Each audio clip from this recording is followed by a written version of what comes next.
Bonjour et bienvenue sur le podcast One Thing in a French Day. Aujourd'hui, mercredi 2 septembre 2020, cet épisode, le numéro 1888, s'intitule « Visite au Louvre ».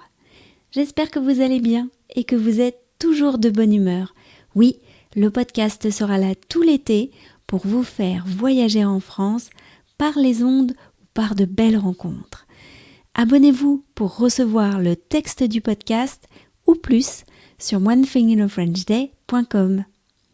Je m'appelle Laetitia, je suis française, j'habite près de Paris et je vous raconte au travers de ce podcast un petit bout de ma journée. Vous pouvez m'envoyer des messages par Facebook, Instagram ou encore par email à frenchday@gmail.com. Visite au Louvre.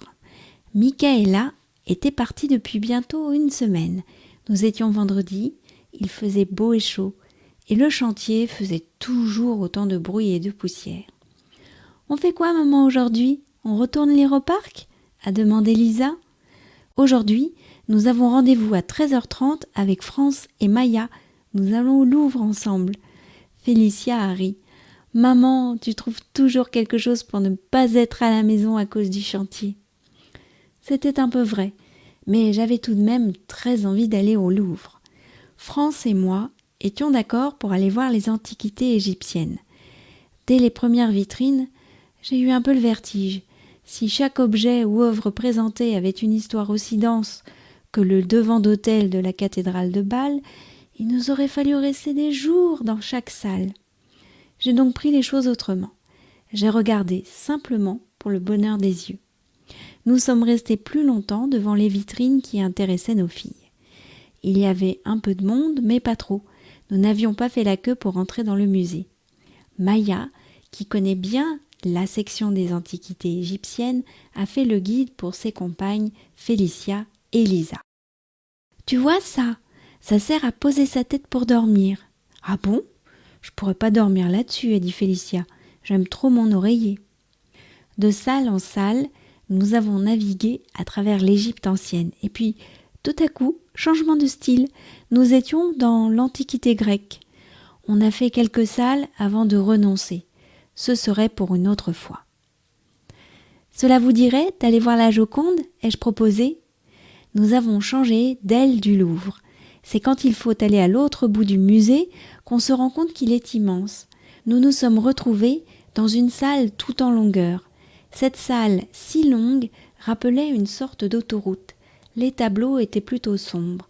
Nous sommes arrivés au bout sans trouver la Joconde. Lisa est allée demander où elle se trouvait à une gardienne. « Il faut prendre un couloir sur la gauche, » lui a-t-elle répondu. Effectivement, la Joconde était dans une grande salle sur la gauche.